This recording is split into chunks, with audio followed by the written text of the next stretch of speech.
Mabuhay! Magandang araw sa ating lahat. Hindi lang ITO basta nagtipon-tipon ng time na ito ay bago po dumating si X.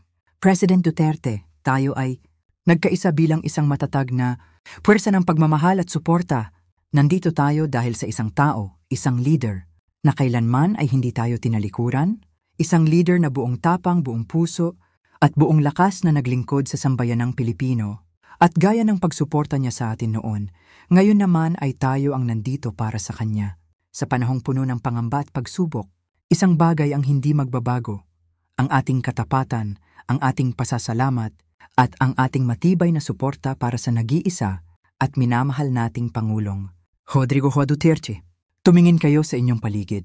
Hindi lang ito isang pagtitipon, ito ay isang patunay ng ating pagmamahal at respeto sa isang leader na nagalay ng lahat para sa bayan.